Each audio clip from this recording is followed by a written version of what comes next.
It was a quick trip for the president. He touched down here in mid-Michigan just after 2 o'clock this afternoon, and he spoke to a crowd of about 500 people at SK Siltron, that is, in Bay County. And he's now back aboard Air Force One, and he's heading back to Washington. And Michigan will once again become the manufacturing hub of the nation, and that's not a joke.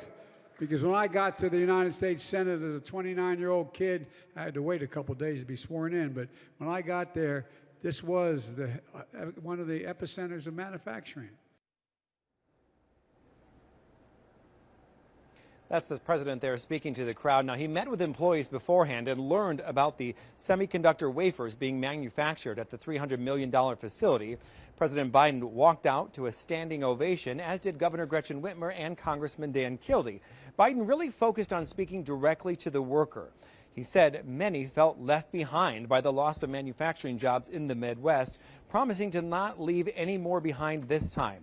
Now, SK Siltron is promising to keep investing in Michigan and creating jobs. And President Biden touted his CHIPS and Science Act and the investment into infrastructure upgrades, including eliminated lead pipes for drinking water, saying, quote, "No more Flints ever again," of course referring to the Flint water crisis.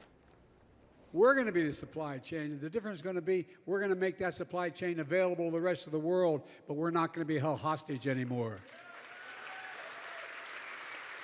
I mean it. Now, the president spent about a half hour after his remarks greeting people in the audience, and there was a funny moment, too. He ran back up on stage, grabbed the microphone to let everybody know that Team USA beat Iran in the World Cup. So he was chanting, "Go USA," to the crowd, which really enjoyed that moment. But again, he's back on board Air Force One, took off just moments ago, and he's heading back to Washington. For now, reporting live in Freeland, I'm David Custer. Back to you.